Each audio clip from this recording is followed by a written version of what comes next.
Hi friends, welcome back to my channel Amulya blogs. ఇప్పుడే కనుక నా వీడియో చూస్తున్నట్టయితే దయచేసి లైక్ చేయండి, షేర్ చేయండి, సబ్స్క్రైబ్ చేయండి.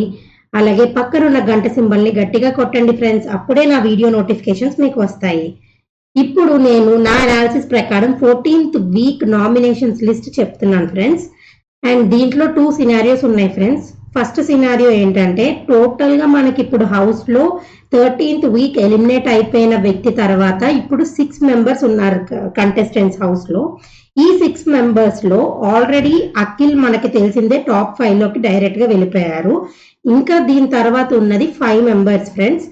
ఈ 5 మెంబర్స్ లో బిగ్ బాస్ మోస్ట్లీ నా అనాలిసిస్ ప్రకారం ఎటువంటి టాస్క్ పెట్టకుండా 5 మెంబర్స్ ని కూడా నామినేషన్స్ లో పెట్టడం జరుగుతుందని నేను అనుకుంటున్నాను. ఆ 5 మెంబర్స్ లో ఎవరికైతే లీస్ట్ ఓటింగ్ వస్తుందో ఆ లీస్ట్ ఓటింగ్ పర్సన్ ని ఎలిమినేట్ చేసి మిగతా 4 మెంబర్స్ ని టాప్ 5 లోకి పంపించే ఛాన్సెస్ ఉన్నాయి. అది కాకుండా సెకండ్ సినారియో ఏంటి అంటే ఇప్పుడు ఆల్రెడీ 6 మెంబర్స్ ఉన్నారు. అఖిల్ ఆల్రెడీ వెళ్ళిపోయారు కాబట్టి టోటల్ ఇంకా 5 ఉన్నారు కదా ఫ్రెండ్స్. ఈ 5 మెంబర్స్ కి మధ్యలో ఒక గేమ్ పెట్టి దీంట్లో ఎవరికైనా ఒకరిని టాప్ 5 కి డైరెక్ట్ గా పంపించి మిగతా 4 మెంబర్స్ ని నామినేషన్ లిస్ట్ లో పెట్టొచ్చు.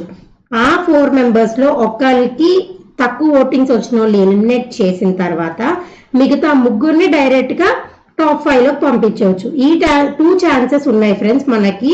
ఒకటి 5 మెంబర్స్ ని డైరెక్ట్ గా నామినేషన్స్ లో పెట్టొచ్చు, లేదు అంటే 4 మెంబర్స్ ని నామినేషన్స్ లో పెట్టొచ్చు. దీన్ని బట్టి ఒక గేమ్ కండక్ట్ చేస్తారా లేదా అన్నది మనకి మండే తెలుస్తుంది ఫ్రెండ్స్. కానీ నా అనాలిసిస్ ప్రకారం ఈ 2 సినారియోస్ లోకి ఏదో ఒక సినారియో జరుగుతుంది.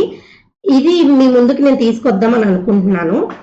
Thank you friends. ఇప్పుడే కనుక నా వీడియోని చూస్తున్నట్టయితే దయచేసి లైక్ చేయండి, షేర్ చేయండి, సబ్స్క్రైబ్ చేయండి ఫ్రెండ్స్. అందరూ లైక్ చేస్తున్నారు, షేర్ చేస్తున్నారు, బట్ సబ్స్క్రైబ్ అయితే ఎవరు చేసుకోవట్లేదు.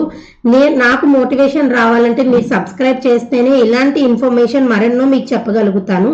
అండ్ 13th వీక్ ఎవరు ఎలిమినేట్ అవుతున్నారు అన్న విషయం కూడా నా అనాలిసిస్ ప్రకారం అది కరెక్ట్ అయ్యింది. ఆ వీడియోని కూడా మీకు నేను ఐ బటన్ లో పెడతాను. ఒక్కసారి చెక్ చేయండి ఫ్రెండ్స్, నేను అనాలిసిస్ ఎలా ఉంది, కరెక్ట్ చెప్తున్నానా లేదా అన్నది మీకే అర్థమవుతుంది. Thank you friends, bye.